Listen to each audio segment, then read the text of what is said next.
Hello, and thank you so much for joining us for your Smackdown post show.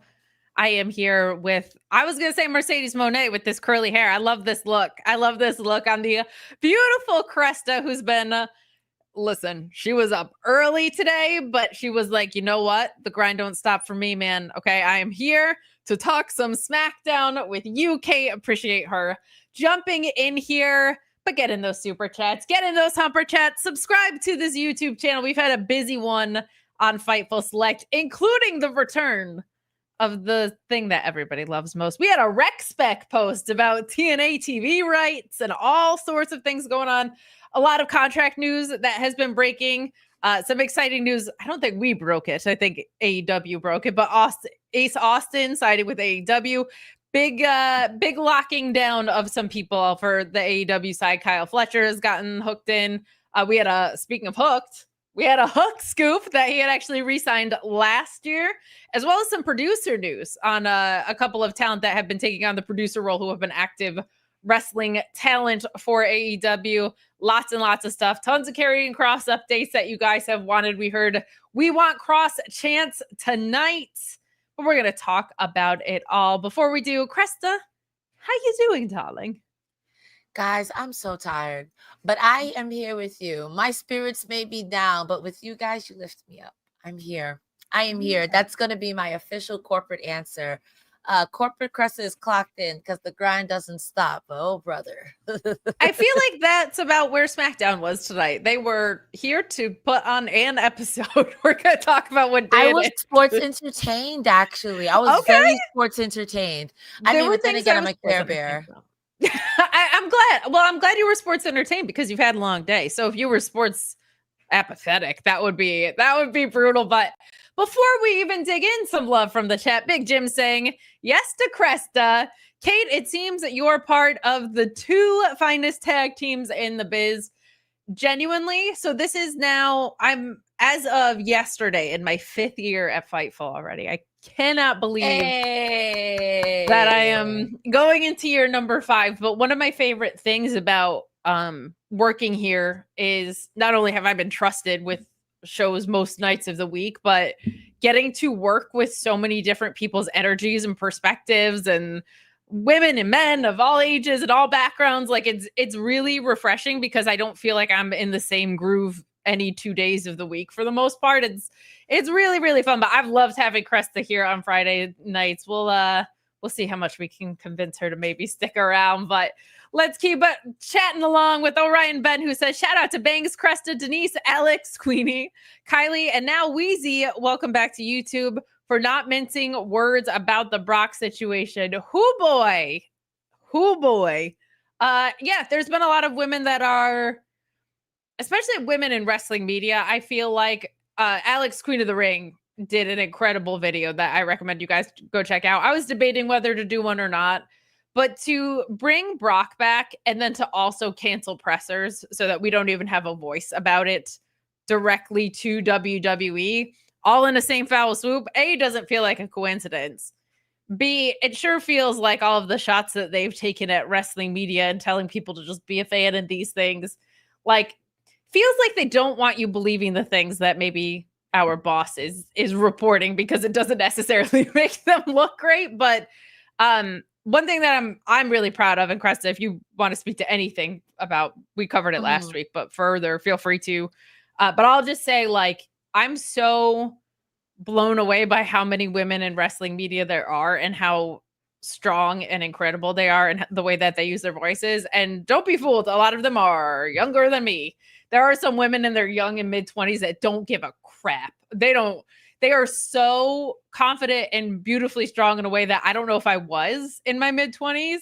And I'm so inspired that we have everyone from Wheezy, who does mostly like WWE watch along content, all the way to people like Lyric, who doesn't really watch WWE, but covers international, like AEW and Mexican wrestling and especially Japanese wrestling. Like, there are so many women's voices participating in wrestling media that have not been before. And the confidence to speak up about it is not always easy to come across because this is a 90% male demographic. And I don't know if you've noticed this, Cresta, but it's not always the friendliest environment for women. I don't know if you picked up on that in our time. That in my experience, I find that the most toxicity that us women face are people online when they're anonymous. Because when I go to wrestling spaces, people are often cool. And Yes. it's kind of disappointing that wrestling fans get a bad rap because of the wrestling community. Also, to your point about women speaking up about Brock Lesnar, I think, and I want to say thank God for the new day, but also thank God that we're in a new era where people don't feel like if I say something, it's curtains for me with anything that I want to do. Sure. So it's quite nice. It's quite refreshing because, like, just for me, sometimes it's like I don't even want to get into it because it's going to make my eyes roll in the back of my head and summon Cthulhu. Well, maybe I'm just going to look at it from a kayfabe sense. It don't even make sense. And if it don't make dollars, it don't make sense. But whatever. But I like that people can voice their opinion. And for the most part, whether it's negative or super negative, you can still voice it. People aren't being poop heads about it. That's my corporate answer. Whoa, poop heads. That is some strong language here on a Friday night. I will say it feels like they've cut off our access to WWE, like cutting out pressers. They're not going to be doing junkets likely until next April.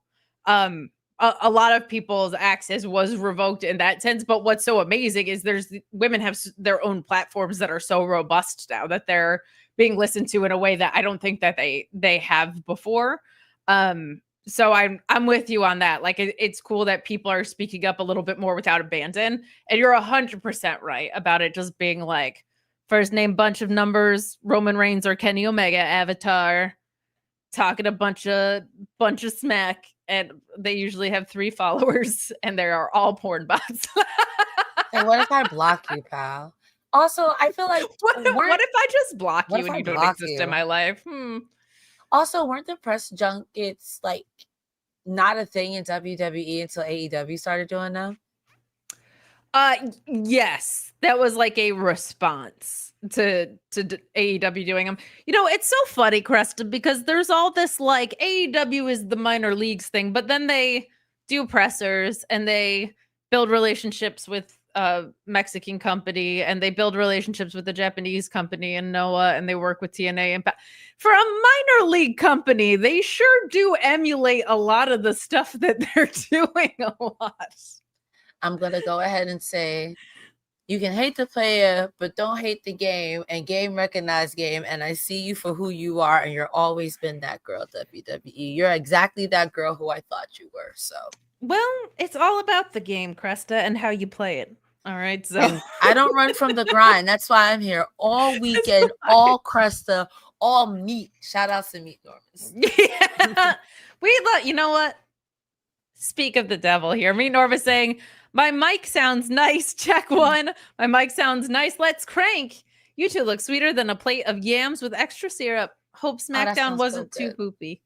Ups and downs today for the old Smackdown, I would say. Ups and downs. But Cresta was sports entertainment. So that's what matters. Taylor Cannon saying, congratulations on your Fightful anniversary, Kate. So happy you're here. I'll say this, though. I hope there are bigger things for Melo soon. You win. Me both. We got Taylor Cannon saying, hello, favorite post show, Kate and Corporate Cresta on a Friday. Hope you both are well. Taylor, I hope you're well. And I hope you have an amazing weekend. And I hope in your pockets, you find an extra $20 this weekend and you spend it on yourself. Invest in yourself. Tina Key saying, didn't catch the show tonight, but just wanted to show love and send hugs. Also, rub the Mets loss in Kate's face. Ha, ha, ha. I'm a Yankee fan, so. We're doing a great job being pathetic on our own. We don't need to compare ourselves to the Mets. They've been terrible. But C. Delgado also saying, no spoilers, but tomorrow's collision is very good. Heard good things. Heard very, very good things. Also heard ROH was trying. So hey, listen, they got to do something. They got to come back. I believe in Ring of Honor. Bring yourself back. Resurrect yourself. I mean, I would if they weren't like, Athena's going to face Mina and definitely beat her at the next pay-per-view. Like, just let 69. She has to 69 Mina. Is that the joke? Well, Athena has 68 title wins, I think, or 68 wins. And so, yeah, Mina was like, but you're never going to 69 me. So, but we're not here to talk AEW. Let's get into tonight's episode of SmackDown. Thank you so much for joining us. But let's dig in as I scroll my notes. They're in Boston, Massachusetts today, which you would think would be like a Big John Cena show, but it is what it is. He has 11 dates. He wasn't wasting it at home. Sorry, pal. He was, but I was like, isn't that the one you would want? Like, let's roll out of bed, brother. But we open with a recap of Drew absolutely drilling Cody Rhodes' head into the announce desk last week. We see him arriving backstage before Solo Sikoa and the MFTs hit the ring. Solo boasting that his crew runs SmackDown. They're stomping out everybody. They're taking out Sami Zayn on Raw, which brings Sami Zayn out, who reveals that Solo actually kind of freed him up from this pressure of chasing the world title. And he's got his eyes on that US championship. It's the one belt he's never held outside of a world title, which I'm like, that kind of limits it, but all right. That doesn't leave that many other than the tag titles and the Continental, right? Unless he's meaning the 24/7 championship, but all right. But so, maybe he's a belt collector. He's emulating CEO. Maybe he's got a little of this in him. A little of that. Sammy would absolutely do that. He absolutely would. But Solo dismisses him. We, of course, get a brawl. And Nick Aldis makes for tonight's main event between Sammy, Jimmy, and Fatu versus Solo, JC Mateo, and Tongaloa. Fun fact, in the main event, the graphic read Tama Tonga, but it was definitely Tongaloa who came out.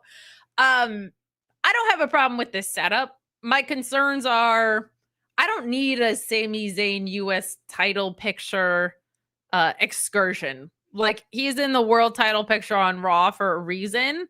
And I don't know if him chasing around another belt does anything, because if he loses, he looks like a chump. And if he wins, what was the point of everything between Fatu and Solo? So I'm not in love with that.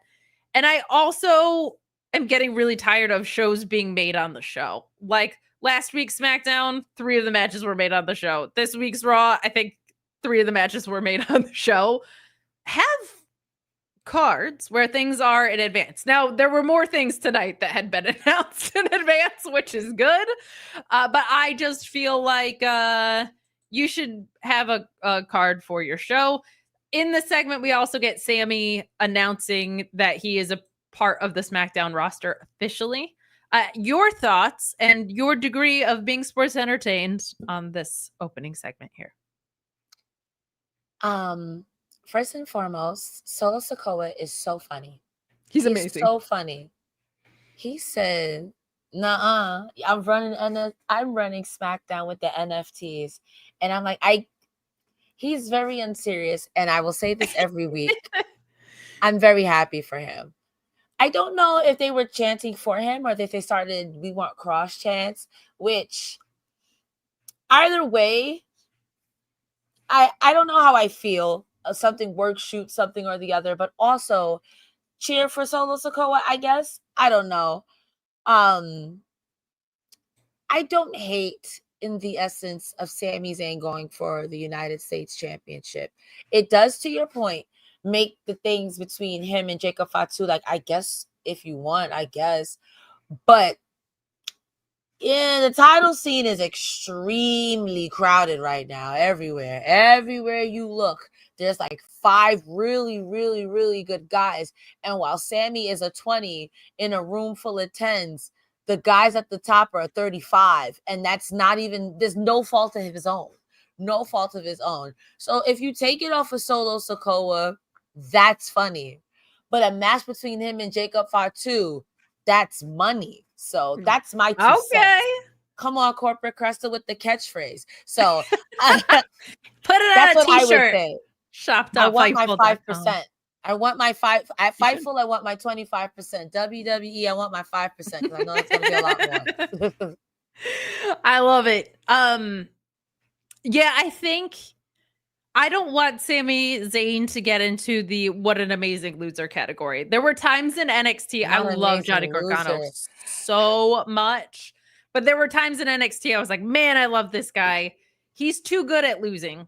Like I don't want Sami Zayn to be in that, but Anthony Velasquez saying Sami Zayn on SmackDown just feels right. Hopefully they still continue his world title pursuit story once he gets past this feud with Solo. So the other thing that this segment told me is I'm like, Sami Zayn's winning the Royal Rumble then. So he can choose his champion. That's what that felt like to me.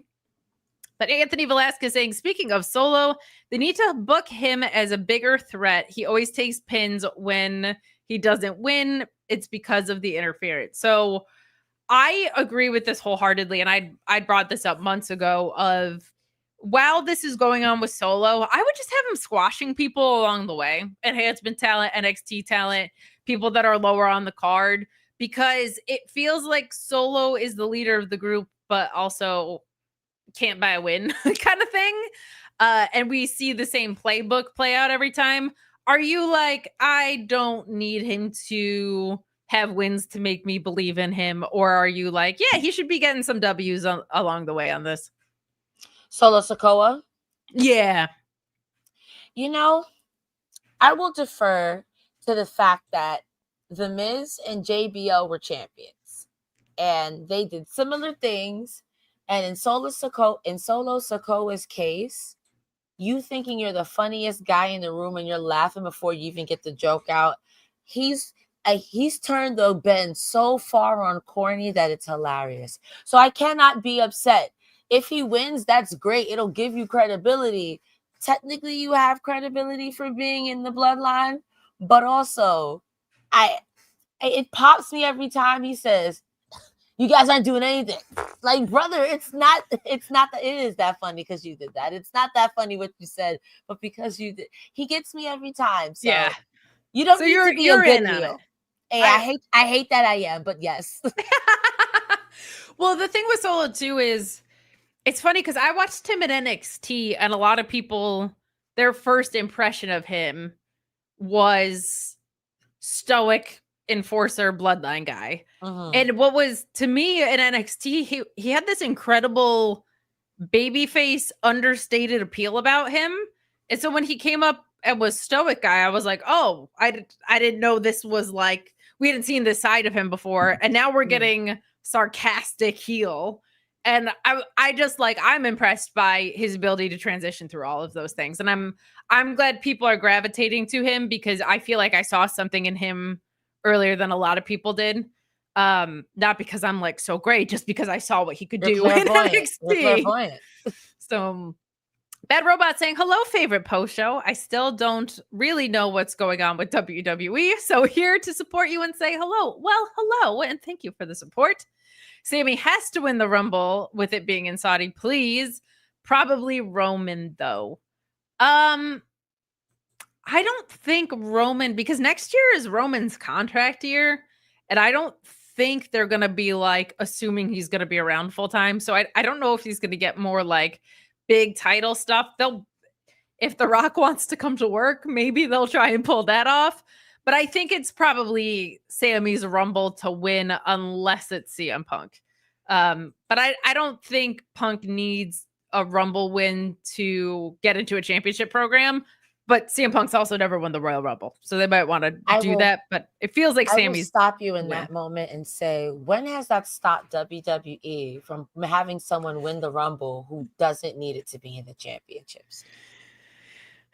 You raise a great point because as recently as last year, Charlotte Flair, or this year rather, Charlotte Flair returned for it. So, but I'm with you. Me, Norm is saying beef is back on ROH. Let's bring back the post show. That's enough to get SP3 back. I don't know if it's enough to get me back, but it's enough to get SP3 back. I want to adjust a comment real quickly in chat. Everett Smith says Solo Sikoa is the Max Caster of WWE.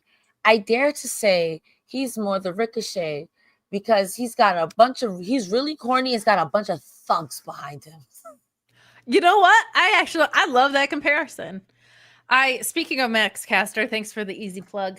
Hey. I did a video on my own YouTube channel talking about the 3 things that I was wrong about in AEW, and Max Caster was one of them. I was like, this gimmick isn't going to go anywhere. This is dumb. It's never going to work. It's never going to get over. It's fantastic. It is working so well. But let's keep rocking and rolling through this episode. Backstage, we have Chelsea Green, Piper Niven, and Alba Fire promising to win tag titles. And we move into our match between Alexa with Charlotte Flair and Piper Niven, who has Chelsea Green and Alba Fire with her. Man, do I love watching Piper Niven wrestle. I wish we got to see this side of Piper Niven more often. It's not never, but I just love her. I think she's so incredible. She's got that black hole slam. She can cannonball. She's giving me like Lady Brody King. Rest in peace, Brody Lee. Mm-hmm. But I like that you have some like Alexa Bliss, rolling sentons, DDT, fired back up, moving forward, like some interesting offense for someone that was kind of acting as an underdog babyface. Like underdogs don't usually bust out a DDT, I don't think. So I kind of liked what we had going on here. And you have Green and Fire trying to interfere and Charlotte cutting them off. We get this gory bomb, Vader bomb little duo ending, and Bliss rolls her up for the pin with this. The heel's getting destroyed. Or I'm sorry, the heel's destroying Bliss and Charlotte post-match with that gory bomb and Vader bomb combo. So this kind of went the way that I assumed it would, because this was never going to be a one and done.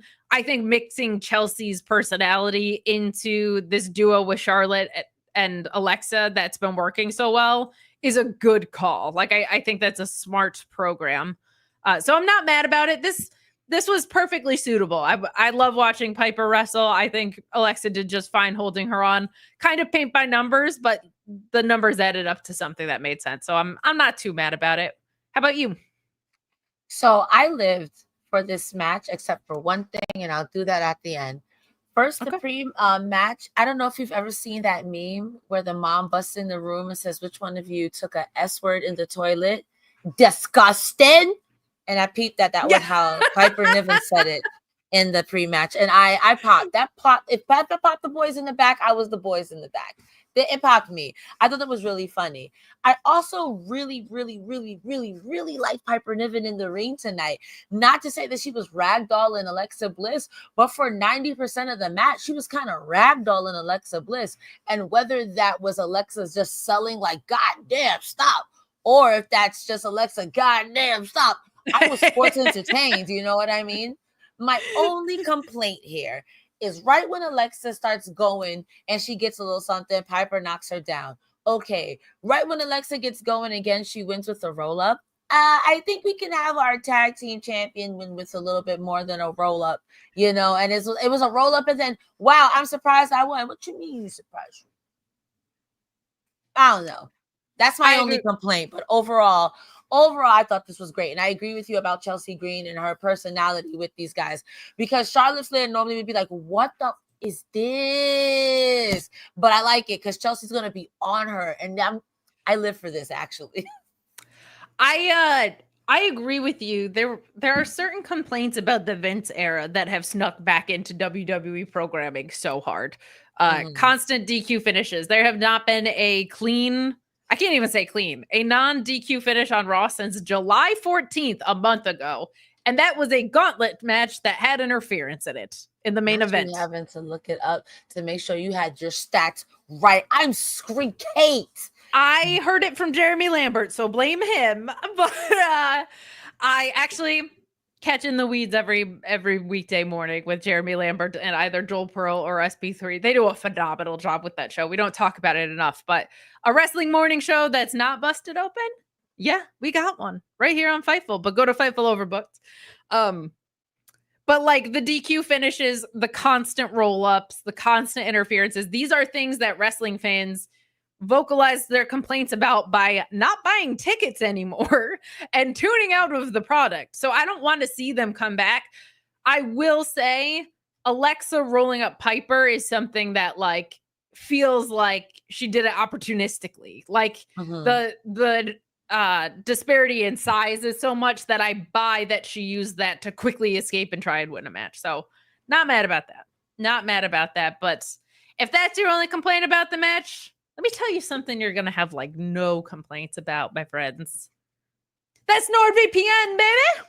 If you're a wrestling fan and you're frustrated with all the services you need to watch all the different wrestling shows, Fightful has your solution with nordvpn.com/Fightful. Change your virtual location with just one click, and you'll be able to watch Raw, SmackDown, NXT, and PLEs on one Netflix account. You'll also be able to get a lot of pay-per-views at a much more affordable price than you do here in the United States. This is a must-have for wrestling fans. That way you don't have to have 7 different accounts to watch all of the shows that you want to watch. In addition to that, they have a great 30-day money-back guarantee and an incredible deal right now going on. But that's far from it. You can protect yourself on their VPN service, the fastest in the world, shield your data from snoops and criminals, protect yourselves on public Wi-Fi, and it's available on all your devices and operating systems. NordVPN.com/Fightful. I love it when our services sell themselves, man, because right now there's just no better time to have a VPN if you're a wrestling fan. Like the login fatigue, the price gouging on different services, the addition of ESPN, AEW still being on a pay-per-view model. Like just watch WWE. If you get NordVPN, just watch everything on Netflix. That's what I do. It's so much easier. That's going to continue for PLEs. I'm so sick of not only the cost, but having to log into 8 different things. NordVPN makes it really, really easy. And if you go to Fightful Select and you use lockpicks to win money with one of our other sponsors that we're going to tell you about in a little bit, that stuff's going to pay for itself. I'm just saying. And it'll also pay for itself if you just use it, buy an AEW pay-per-view that you were planning on for a cheaper rate anyway. It's all right there for you, baby. So that's what's up. But Aaron Ruiz saying, love Charlexa and Hervis, but a draft is needed. So, Not a you know draft. what? She says not a draft. Well, here's the problem. They screw the draft up every year. Every single Yeah, that's time. the problem. That's why I said not a draft. But it is like there's definitely some sort of roster mix-up that needs to happen. Sami Zayn saying, I'm on the Smackdown roster now makes me think we're not getting any sort of drafts. Like it makes me think people are just going to be on the brands that they're on because he just fervently announced it. I prefer that if they're just going to have drafts that they end up ignoring anyway, but I would prefer there being some sort of logic. Like they have done a draft, they have done trades, they have done signings to different brands, they've done a superstar shakeup, they've done the wild card rule. Like pick a quarterly transfer between promotions. The transfer portal, like I like kayfabe one. So I like it when someone gets signed to a brand or traded. Like I like it when it's just on-screen decisions by GMs that want talent on their show. That's just my preference. That's just my preference. But let's keep moving along. More women's wrestling to talk about. Jade Cargill and Tiffany Stratton are bickering. But Nia Jax comes in and demands another title shot for some reason. And Kiana James offers Tiffany back up against Julia, but Tiffany declines. Nia Jax just had a match on NXT. It feels like they were maybe setting up a more extended program. I don't know why she would just want another. Like everybody just wants a shot. How done do we have to be with Tiffany Stratton and Nia Jax for that program to be over? But this is all fine. I do genuinely wonder, like, what is properly next for Tiffany, because it doesn't feel like she's losing that title anytime soon, but it also feels like her reign is starting to wear thin a little bit. So what are we doing next for real? For real. And why can't our women's US title champion defend literally ever? Honestly, so answer the first question is it's hard for anyone, I think, especially in that I'm just saying anyone in the women's division, when you don't build up credible challengers. if you built up the same 4 people, it's a little hard for me to say, okay, who can she take on next? That's a good question. Who can she take on next? If it's not Nia, if it's not Jade, Naomi's busy. You're not doing Bianca. Alexa Bliss and Charlotte is busy. It would be cool for Jordynne Grace to just come up and dethrone her, but I don't have a feeling that's happening anytime soon because she's entrenched in this Blake Monroe program on NXT. But like, I'm trying to think, like, is it just going to be Jade later down the line? Are they waiting for Bianca to get back because she's had some issues with that healing finger? So I don't know, man. I don't know, but I want to see Julia defend on a regular basis. It's a workhorse title. Yeah. Can we just see it? I will say to your second point, again, Zelina Vega stan here. Of course. Why take it off of Zelina to then not have it fit? I would rather you do a hot potato, like you said, so I can see the title. But again, the next problem then becomes, who are your challengers? You're building up Mia Yim. I'm hoping, you have Kiana James doing managerial stuff. I won't lie, I haven't watched SmackDown consistently for a very long time, so I'm still trying to figure out who's on the brand. Certainly not Rhea or Roxanne or Raquel are going to be in that. Build up your mid-card, your undercard. I mean, not for nothing. I'm not sure if Maxine Dupree is on this roster, or is that Raw? She's on Raw. She'll be facing Becky, or she just faced Becky, excuse me, on Monday. Okay, then never mind. That goes my whole analogy. I'll just say, just for the sake of argument, you have someone like Maxine Dupree who has built-in babyface underdog, because we've seen from whence she came and where she's at now. And I think Maxine Dupree, with a little bit more spit, rub, and shine, because she wants it. You can tell when she wrestles, she'll be all right. She's like Harley Cameron, if you will. I can tell you want it. Okay. You just need a little more spit, polish, and shine. That's someone you can build up your undercard. If she doesn't win, it's not a problem, because we know where her ability is, but also we're going to root for her. We're going to cheer for her. And you're building up somebody and giving them experience against Julia. If Roxanne wasn't in a tag team, Roxanne versus Julia would have been fantastic. I think there are things that you could do, but it always boils down to, who are your challengers? Because everybody just beats the certain group of people, and then you say, nah, this is a challenger. No, they lose all the time. It sucks. Yeah, and it does feel like we get the same kind of thing on the men's side of, it's just like the same 8 people always facing each other and not a lot of expansion beyond that. And there is like Ivy Nile never gets to do anything. And then when she does, she's insanely impressive. Like, I don't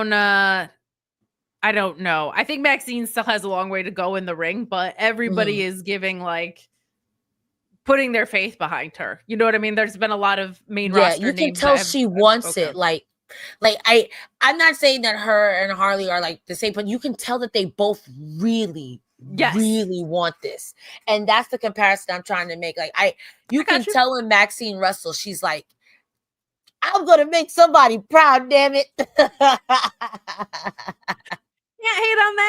Can't hate on that. That's for sure. But we will see. We will see what gets properly lined up here. But I don't need I just want to see Julia wrestle.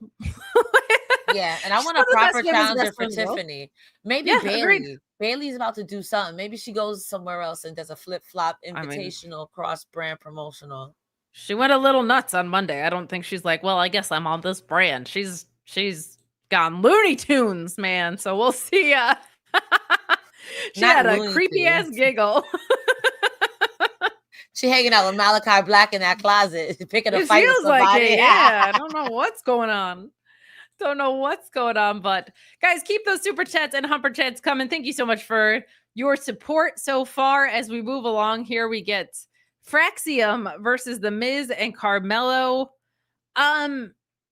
We get some really fun, fast offense from Axiom. I love Carmelo Hayes hitting a Tiger Driver. This was going exactly where we thought it was. We get some Miz and Hayes miscommunication. We get Axiom nearly getting the pinfall with that Spanish Fly Phoenix Splash combo, which is always great. But we have this like Hayes hitting an avalanche black crush, and then Miz tagging himself in to steal the win with the skull crushing finale, and Carmelo Hayes is annoyed that Miz steals the glory here.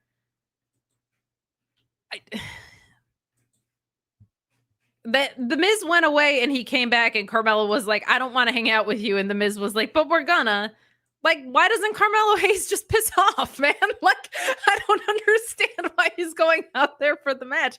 I get it from the perspective of they're going to tell this story, but the Miz straight up went away for months. I don't understand, like, why he just waltzed back in, and they were like, you know what story was super hot when the Miz went away? We have to pick this up immediately.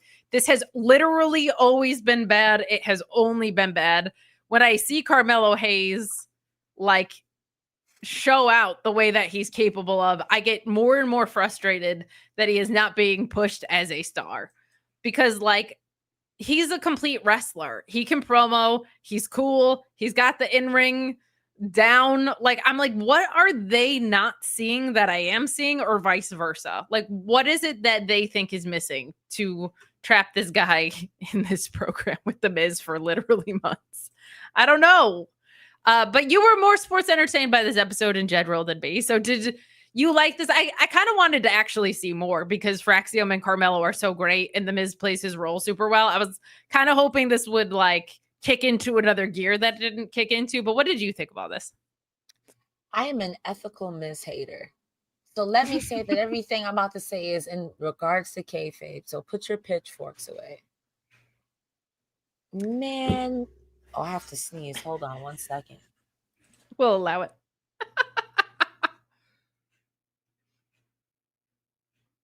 Mute your mics, ladies and gentlemen. Don't be that person in the call. Hey, what do we got to do to break Carmelo free from these Miz chains, right? Right. The match itself was fine. It was what it needed to be. But if you're trying to convince Carmelo Hayes to not break a bottle over your head, why do you keep tagging him in? Why do you keep tagging yourself in, rather? Why are you NBA young boy in this young man? I am so sick of the Miz. When we said we want Carmelo, not like this, please.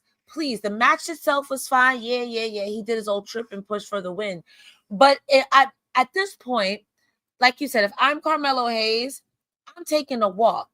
However, I'm on TV now because of you, and I hate this for me. I hate this for me. I might have to bang 316 you, but I hate this for me if I'm Carmelo Hayes. So, on the one hand, again, I am an ethical Miz hater. Anything he touches, I'm like, get this man out of here. But if it turns to a Miz turn, I'm like, even then, I low-key don't want to see that. I don't even want to see you get beat up in this situation. I want to see Carmelo Hayes go against Shinsuke Nakamura, two forgotten soldiers. I feel like, I always appreciate when wrestling companies tie up loose ends, but there's some stuff that just needs to be abandoned, and this was one of them.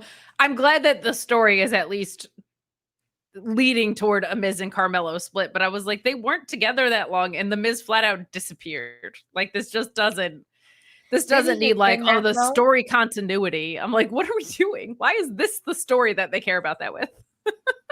Didn't he get kidnapped? The Miz got kidnapped by the Wyatt Six. Was that after Mello? I feel like that was that before the I think that was before the Mello angle. Now you're testing it. Now we're gonna move on, because what if I'm wrong? And you just exposed me live on air. Listen, I say this every week, and I'll say it again. I don't watch professional wrestling. I have no idea where I'm at right now. It's true. I don't either. We're just here yapping. Just yapping about nothing. Well, we move on to honestly what I think was probably one of the more consequential things to happen on tonight's show. We get this Drew McIntyre program who insists he didn't attack Cody and calls it self-defense. And he kind of says, like, who is Cody without this crowd? Who is Cody without this title? He's nobody. Like, he's here for the title, for himself, his family, and the payday, and says that he's the real nightmare. I like this fire from Drew. I like that everybody in the world is happy that Cody is champion except for Drew McIntyre. But I also like that he calls out, because since Cody came back, like his whole story has revolved around the title in some way, shape, or form, whether it was him earning his way to it or like in relation to his dad holding it or never getting to hold it, rather, and all these things. Like it's always been about that. So I like that Drew was like, I feel that Cody Rhodes should be having an identity crisis about this. I kind of like that. So I liked this promo. I feel like a Drew and Cody program is a good opening program because Cody's not losing his first defense. And Drew is a top of the card opponent for him. I liked all of this. This was thumbs up for me. Drew McIntyre has that particular swag about him, like Kevin Owens, where you can be face, but not too much. But when you are a piece of crap, oh man, this is so good. This is so good. I hate that you're so good at being a piece of crap. I gotta tell you, corporate Cresta wants to say expletives about how terrible of a human being you are. Compliment. It's so good. It's so good. Him saying, first of all, it was the "you people" promo. I'm like, okay. And then it was followed up by "I'm the actual victim." I'm like, wow, come on. Twice, two cliche promos in one. Drew McIntyre, you got me, gal. This was so good. And I think that this is the perfect person for Cody, because maybe I am a hater, but I'm kind of sick of Cody with this goody two shoes. Beat him up. I want Cody to win, yes, but also beat him up. Corporate Cresta going heel. I like it. Are corporations faces? More at 11. Corporations faces. It's so good. I love it. Well, you know what else I love is more tag wrestling on SmackDown. Now, we talk about it week over week, but the disparity between these divisions is ridiculous. What we have on SmackDown versus what we have on Raw is kind of wild. But we have the Street Profits and B-Fab mocking Solo and his crew backstage before Eric Rowan is just like lurking with his giant hammer, which I am here for. But that moves us into this DIY versus Street Profits match. They never really explained why B-Fab is back with the Street Profits. She just is. Like, she was with Mia Yim, and now she's not. And she's back with them. So there's that. But this was good. We have DIY kind of like isolating Dawkins until Montez Ford hot tags in. Candace trying to help, but B-Fab pump kicking her. So I like that the ladies might be getting their own peripheral program out of this. Or at least they were equalizing each other in this. But ultimately, we have Ford finishing Ciampa. We get that from the heavens for the pin. And I was glad to see that we just got like a clean tag team wrestling match. That was refreshing to see with teams that can wrestle. There has been like teased dissension between the Street Profits. We'll see if they ever follow through with that. But this was perfectly serviceable. It didn't really have a lot on it as far as for contendership or like stakes wise. But sometimes you just need a good tag team wrestling match between two great teams with very different styles. I'm here for it. Were you sports entertained is the question. I have a question for you first. Mm-hmm. How do you define clean? Candice LeRae hit Dawkins with a Hurricane Rana. This was not clean. Okay, not clean, but B-Fab was out there to keep, you know what I mean? It was like, we were equalized at least, not clean. Okay, that's fair. All right. I was horsing. Sure. I apologize. No, this match was really... turns heel and is horsing around. Someone called PETA. She's doing too much. I thought this match was pretty fine. No. Say what you really mean. I don't want to see DIY. I'm tired of seeing DIY. I'm going into business for myself on this one. I'm so sorry. Let the DIY thing go, man. Like we already have a Kevin Owens and Sami Zayn. I don't need another tag team that does the same exact thing. And maybe that's me being a hater. Maybe that is me being a hater. But I'm glad that everyone's getting a check out of this. I'm glad that the ladies especially are getting a check out of this. But honestly, I'm tired of DIY. What's Hank and Tank doing? What's Hank and Tank doing? So I will say this. I can understand your fatigue about DIY, and you're not the only one with it. But they've been doing a lot of programs where there's been like a lot of multi-tag team matches, and they're always the ones, in my opinion, that go in and make sense of stuff when there's like TLC matches or whatever. Like, they're the team that always is like, as a tag team, ring generaling like 8 other guys at any given time. So I feel like their value at this point is very much like in that regard. But to your point, like, Street Profits are veterans. They don't need the veteran prowess of DIY to help them out and move them along. So I understand what you're saying. And I know there's a lot of other people that are like, we've seen it. We've seen and like, it. Don't get me wrong. I know that if Tommaso Ciampa and Johnny Gargano in the ring, the whole time I'm going to be scowling because they're going to be hooping. I've seen Johnny Gargano go through 50 million tables and pop up like, I am barely affected by this. You know what I mean? I know it's going to be a good match, but maybe it's just me not connecting to the characters. But That's them fair. together, I'm like, I know you're just going to turn on each other, and then you're going to be friends out of nowhere. Then you're going to turn on. That is a perfectly valid criticism and opinion. Like, I hear you on it. I just love them. So get over it. That's also fair. Hey, what am I going to do? I'm not going to do anything. You're right. Senior jackass here at Fightful gets over it. March 11th. Well, honestly, like, will one of them turn heel on each other? I would put money on it, but there's only one place that I would put money on wrestling in general. And that's at my bookie. My Bookie AG is where Fightful is getting all of our odds, not just pro wrestling, which, yeah, you can bet on pro wrestling, UFC, boxing. That's where we're getting our odds from. If you're watching In the Weeds and they're talking about basketball odds, it's going to be from My Bookie AG.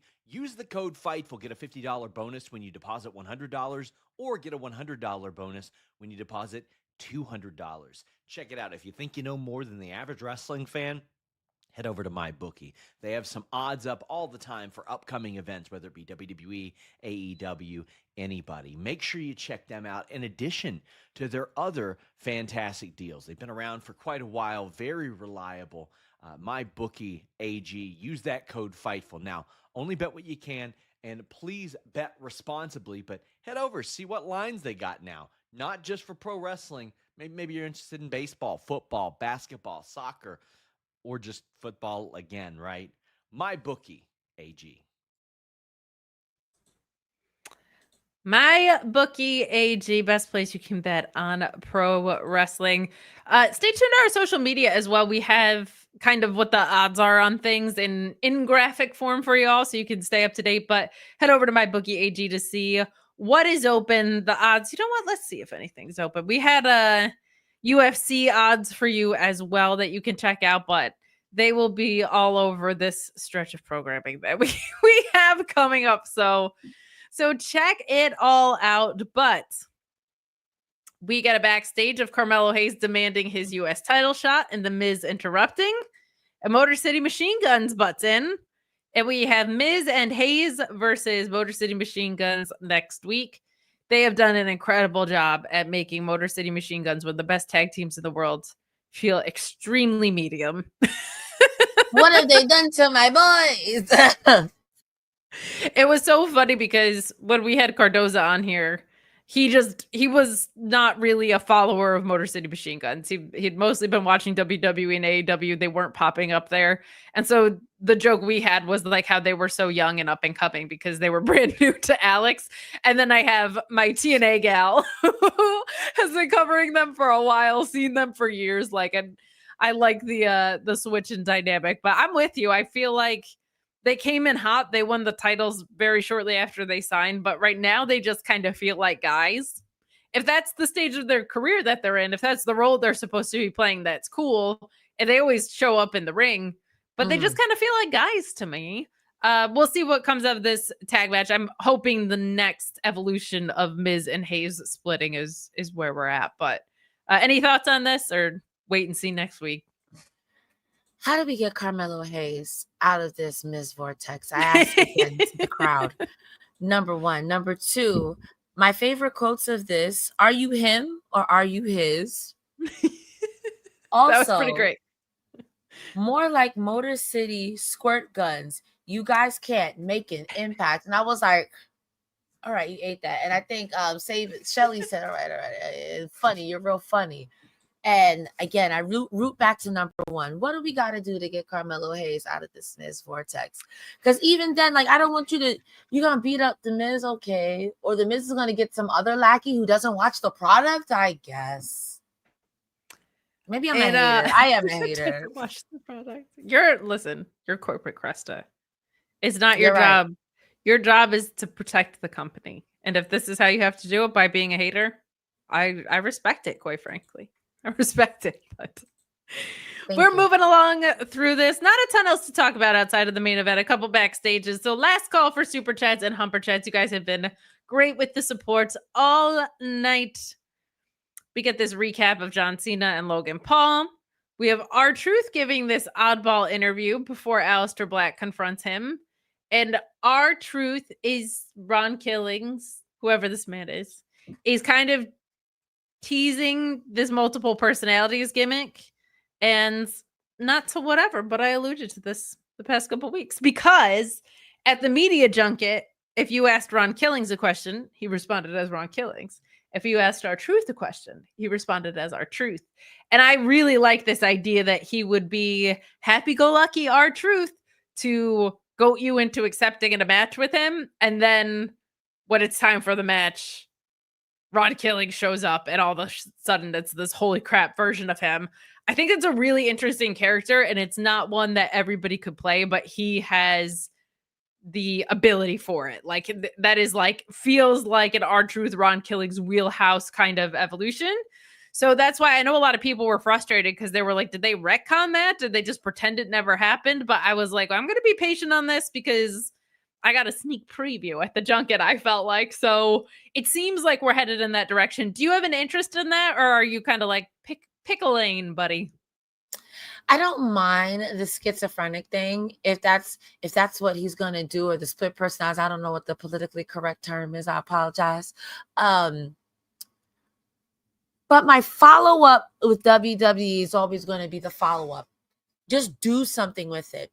I think Aleister Black is somebody who's going to be a good check for him in that sense. If you're going to wrestle serious, Aleister's not going to not let you wrestle serious. You know what I mean? So even if he does lose, or I mean, if he win, lose, or draws, I just want to see how that's going to play out and what's the follow-up. If there's no follow-up, I'll be sports disappointed, but not sports surprised. But I think you're right. He does have the prowess and the chops because R-Truth, Ron Killings is a good wrestler. He chooses to be jokey joke and it works. Get your money. T-Pain sang an auto-tune because it made him money, not because he couldn't sing. You know what I mean? So like, get your money. I want to see what the follow-up is. And I think Aleister Black is a good way to start that. So, and I also like Aleister Black too. So I want to see what's about. I can't wait to see how this turns out. I'm intrigued. I will say there's a little too much of that on script. Like Bailey just had this weird little nutty laugh that she did at the end of her promo. Like the Wyatt Six are already a little bit dissociated from reality and in a way. So I don't want them to keep going to this well too much, but I think for R-Truth it works. Like I'm at least willing to see it move forward. I will say though, this is another example of a program that I think I might like, of guys that are already made dudes fighting each other when you have a future of the company. I'm going to be really dramatic intentionally on this. So just know that I know I'm being hyperbolic, but I'm going to do it. They have a future of the company crisis on their hands because the only star under like 35 is Braun Breaker being made right now. And I feel like these are the people that like Carmelo needs to be facing. are guys like this, and they're all facing each other. Similarly, I love the Miro and Sheamus program rather that's running. I think it's really, really fun. But like, do they need to be facing each other if we're doing this bar replay thing? I get it. But like a lot of these guys are in stages of their life where I feel like they should be working to make future talent look right. And I just don't see that happening. So I'm excited about what they're giving me, but when I pull back from that, I'm like, is this the best use of the guys though? Is something that I am still kind of struggling with. But you make a good point there about the future of the company, Crisis. I didn't really think about that until you're like, yeah, no, really, like Braun Breaker, no, not LA Knight. He's 40. Carmelo Hayes. I'm like, who else? Who else? Like, and anyone else I could think of is in NXT. Yeah, I mean, like, I think Obafemi's a generational talent if they raise him right, and they're doing that so far. But like when Grayson Waller came up, he was facing like Edge and Cody and like really important people, and then he got lost in Austin Theory land. There's a lot of handoffs that they still have not corrected from the perspective of like the NXT to main roster move. They've got work to do on that. And they released a bunch of youngsters. This is exactly right. Like not the youngsters, not the kids. What? Somebody please think of the children.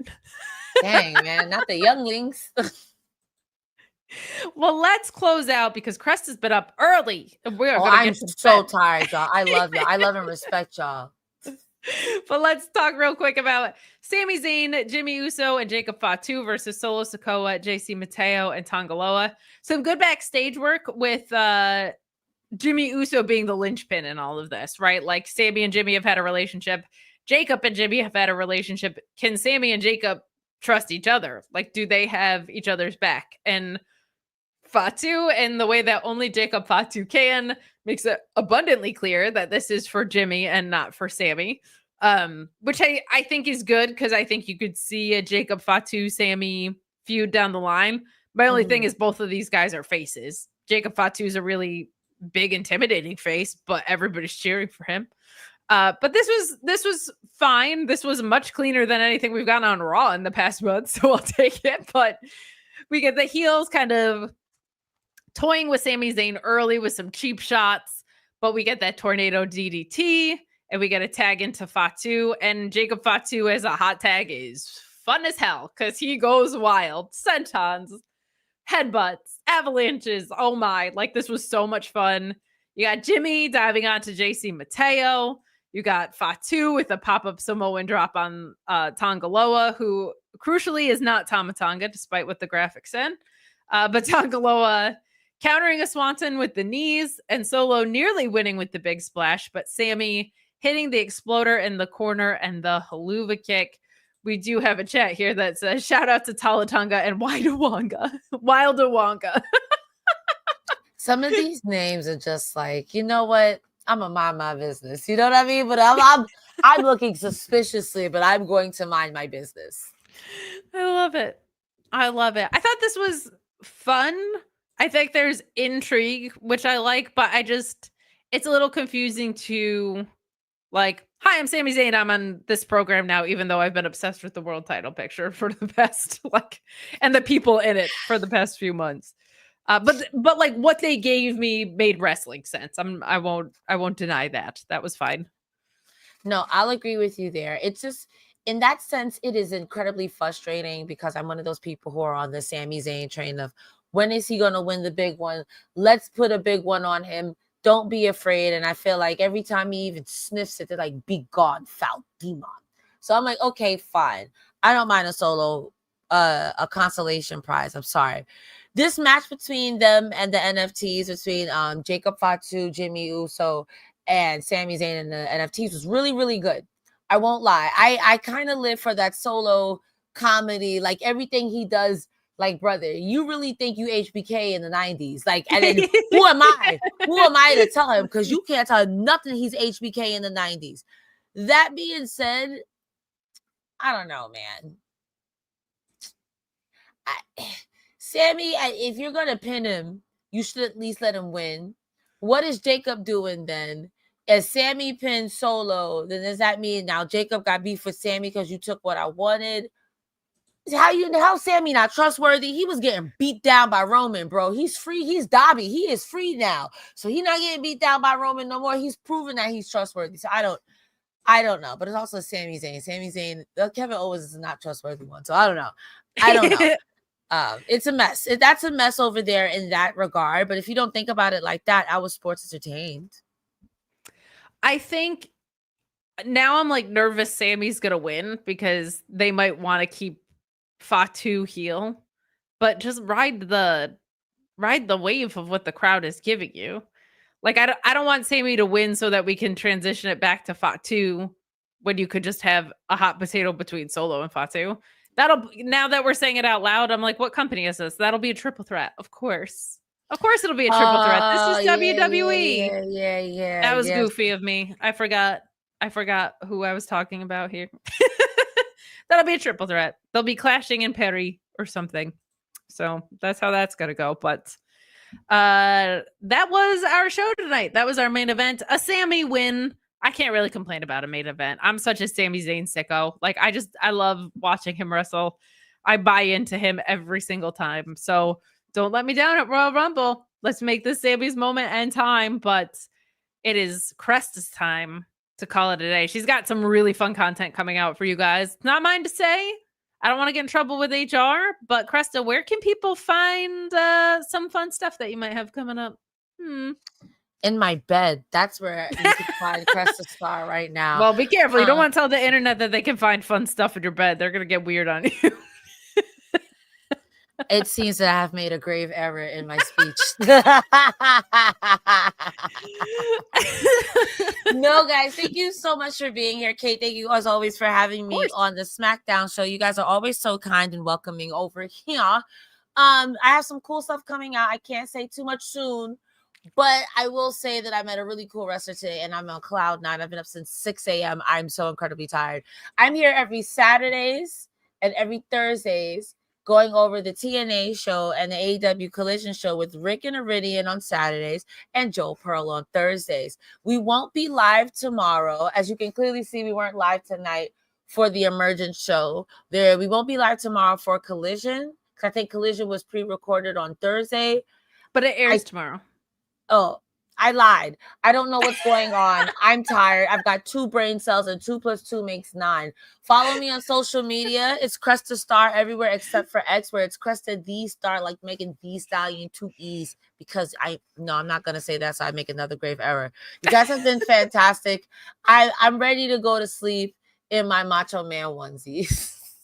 I love that for you.